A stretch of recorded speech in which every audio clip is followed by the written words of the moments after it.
Invierno de 1878.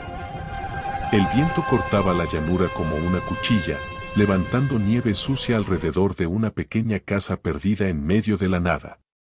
Laura, con solo 18 años, estaba de pie en el porche torcido. El chal de lana raspaba su cuello, pero ella no se movía. Ya estaba entregada. Sin opinión. Sin elección. Dentro, su tío hablaba con un hombre alto de abrigo gastado. «Es virgen», decía el tío, con la voz dura. Fuerte. Sabe trabajar. No se queja. Puso una bolsa de monedas sobre la mesa. Las piezas tintinearon. Luego dejó un papel doblado al lado, el título de un toro de premio. Ese era el precio de su vida. El hombre era Clayon Bor. 30 y tantos años. Viudo. Su rostro era serio, cerrado. No cruel, pero tampoco la defendió. No preguntó qué quería ella. No preguntó nada. Minutos después, Laura subió al carro sin lágrimas. Sabía que, en ese mundo, el llanto no cambiaba nada. Cuando llegaron al rancho Gord, la nieve lo cubría todo. Casa fría, granero oscuro, silencio pesado. 3 niños la miraron desde el pasillo, con ojos grandes. No vieron una madre. Vieron a una desconocida. Laura cruzó el umbral de la casa, pero no sabía si acababa de entrar en un hogar o en una nueva prisión. ¿Qué pasa cuando entras a una casa que ya aprendió a vivir sin ti?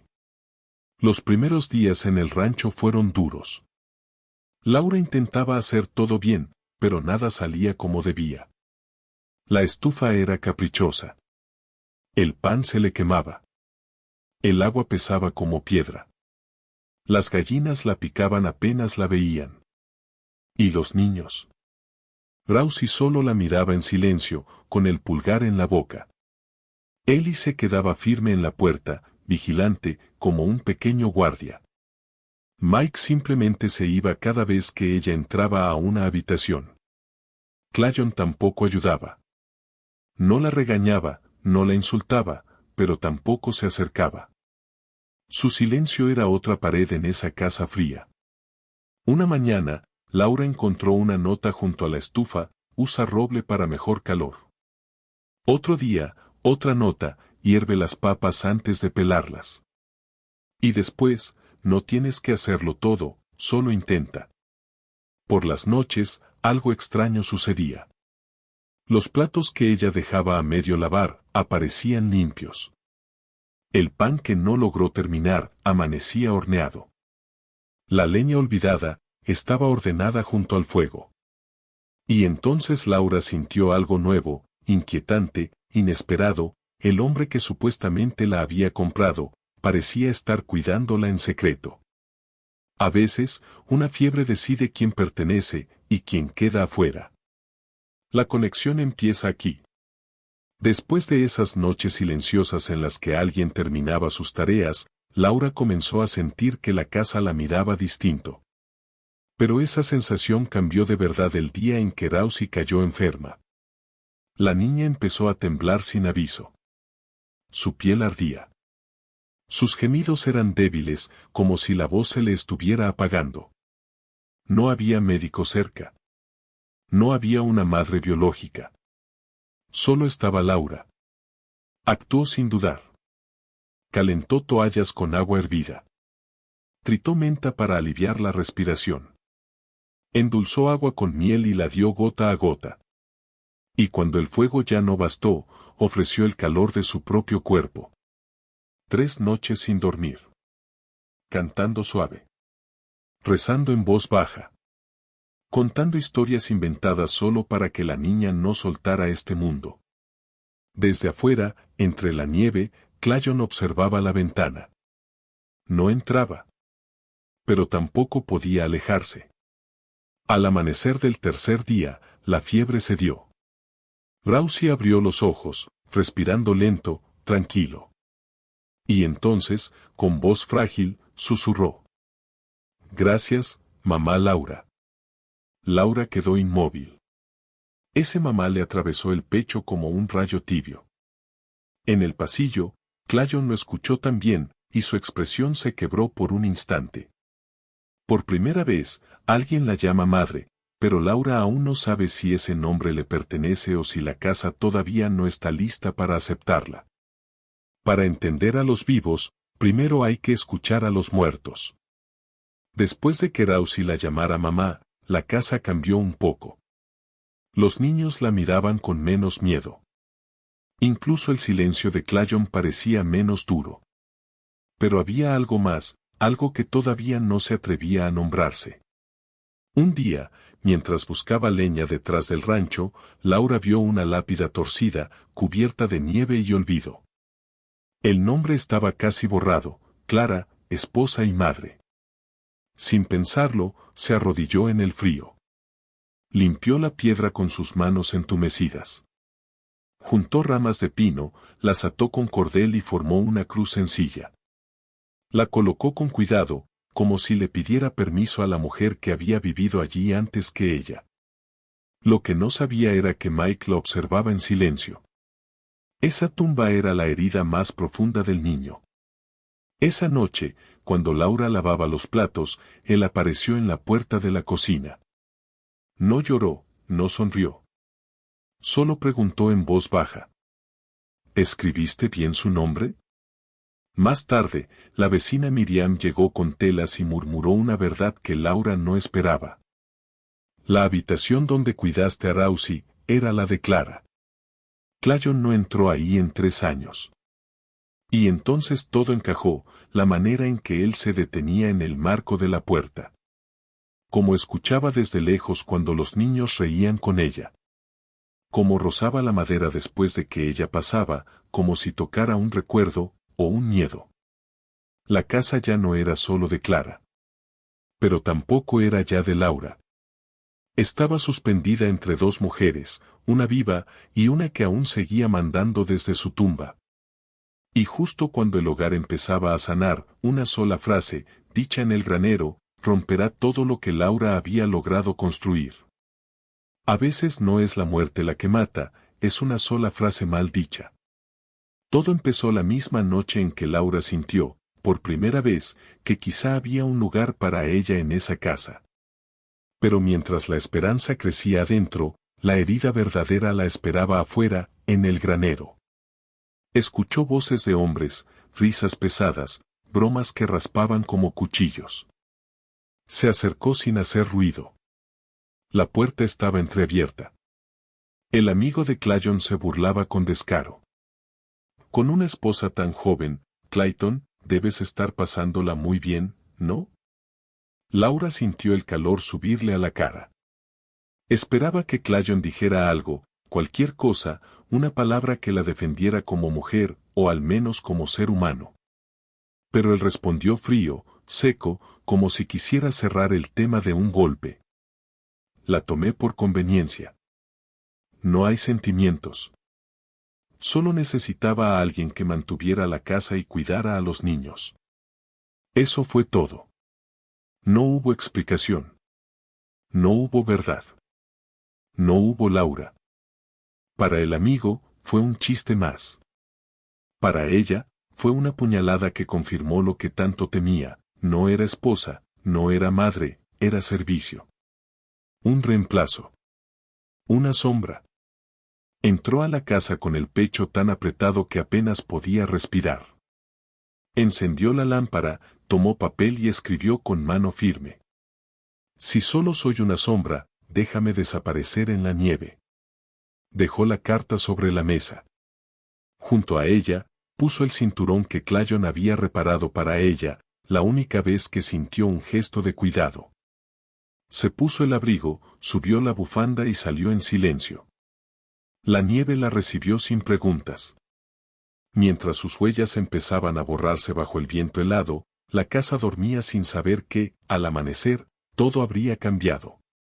No hay nada que despierte más rápido a un hombre que la posibilidad real de llegar demasiado tarde. La casa seguía dormida cuando todo cambió. Eli fue el primero en notarlo. Buscó a Laura en la cocina, en el pasillo, junto al fuego, nada. Su voz tembló cuando llamó a su padre. Papá. Laura no está. El pánico del niño despertó a todos. Clayon bajó las escaleras de dos en dos y vio la carta sobre la mesa. Luego vio el cinturón que él mismo había reparado para ella. No necesitó leer dos veces. La culpa lo golpeó como un disparo. Sabía exactamente qué frase la había roto. Sin decir palabra, se puso el abrigo, tomó el rifle y salió a la tormenta.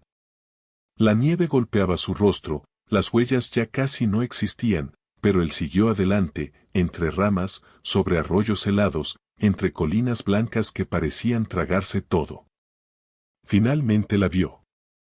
Laura estaba sentada en un tronco junto al riachuelo, encogida, con la bufanda húmeda y los labios azules.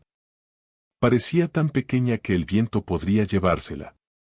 Clayon se arrodilló ante ella, la nieve hasta las rodillas, el aliento roto. No sé amar bien, murmuró, con la voz quebrada. Cuando Clara murió, cerré la puerta y tiré la llave. Tragó con fuerza, temblando. Y lo que dije anoche, no era la verdad. Quise callar sus burlas, pero terminé hiriéndote a ti. Tú no eras conveniencia. Nunca lo fuiste. Laura lo escuchó en silencio. Sus ojos cansados no mostraban odio, solo una pregunta que él no podía responder por ella. Él ha llegado hasta ella. Pero ahora, en medio del invierno, es Laura quien debe elegir si vuelve con él, o si la nieve será su único camino. No todos quieren un corazón, algunos solo quieren dejar de ser invisibles. La nieve seguía cayendo cuando Laura, temblando más por dentro que por el frío, por fin dijo lo que llevaba meses guardando. No quería que me amaras, solo quería importar. Sus palabras no fueron un reproche, fueron una herida abierta. Clayon bajó la mirada. La nieve se derretía en sus pestañas, pero no parpadeó. Importas, Laura, más de lo que yo mismo entiendo. Ese momento no arregló todo, pero abrió una puerta que él había mantenido cerrada durante años. Regresaron al rancho sin hablar mucho.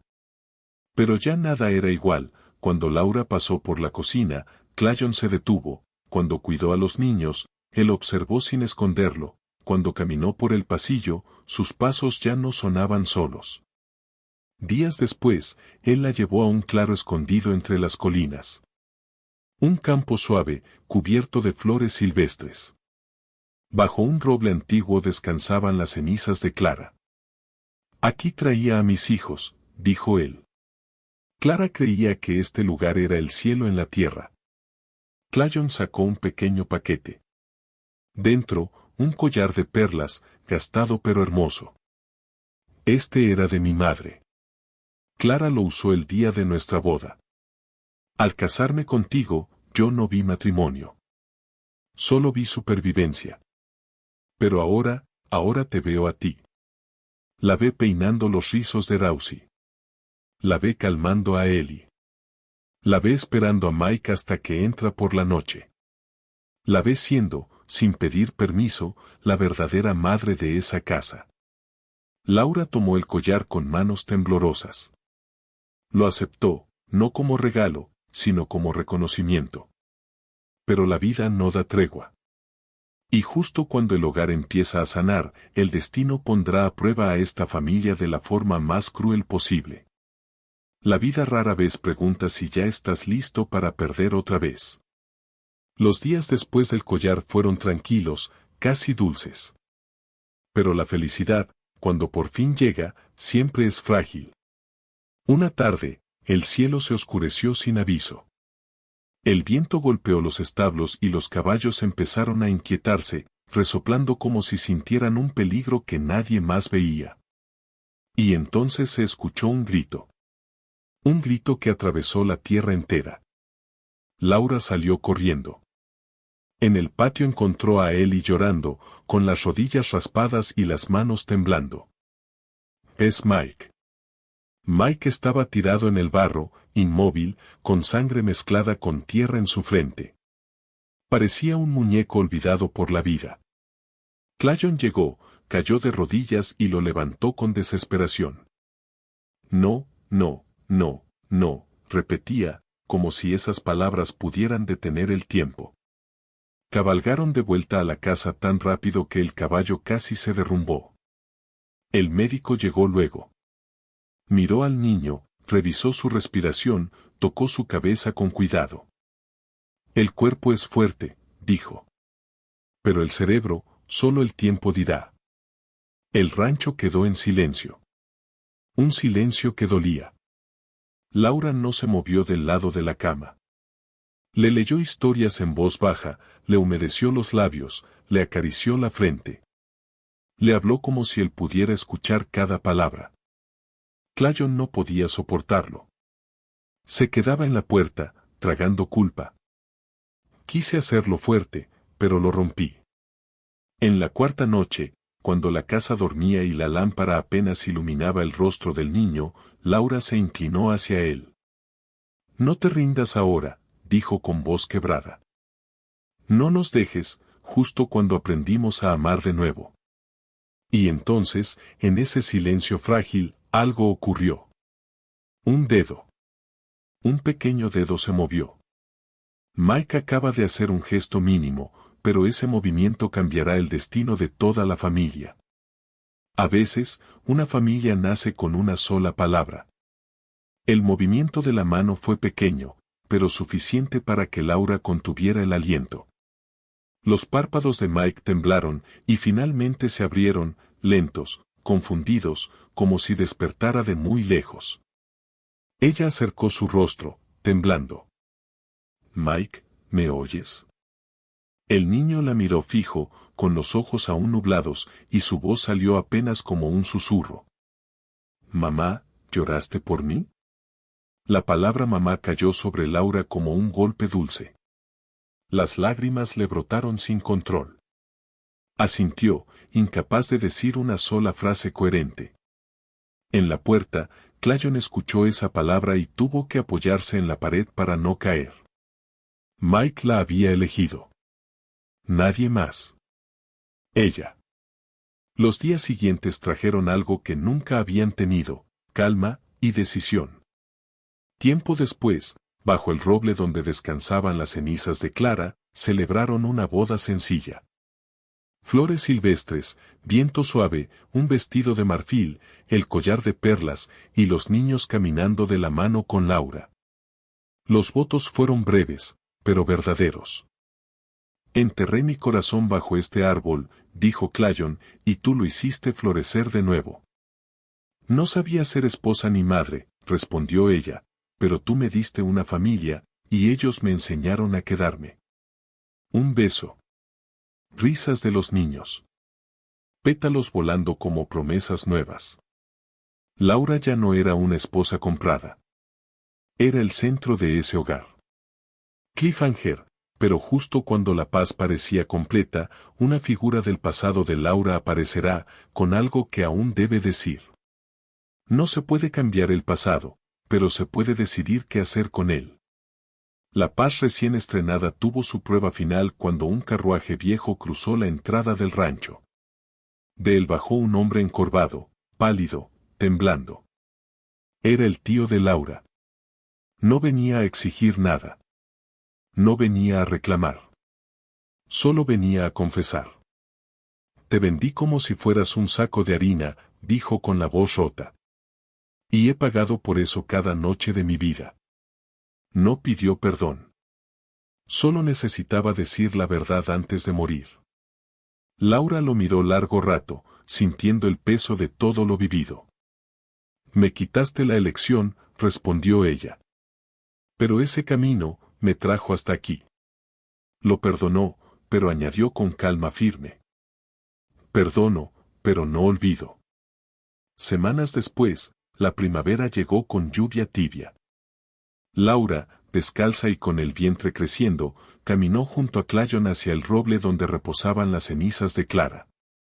Los niños lo siguieron. Allí plantaron un árbol de algodón blanco. Un árbol nuevo para una vida nueva. Un símbolo de segundas oportunidades, de raíces que pueden nacer incluso en tierras marcadas por el dolor. El narrador cierra suave. A veces, la gente rota puede construir algo entero. A veces, las segundas oportunidades son las bendiciones que más miedo nos da aceptar. Si esta historia tocó algo dentro de ti, deja tu comentario, comparte tu momento favorito y suscríbete para más historias del salvaje oeste. Y dime tú, si este árbol pudiera hablar, ¿qué historia contaría sobre las segundas oportunidades que tú todavía temes enfrentar?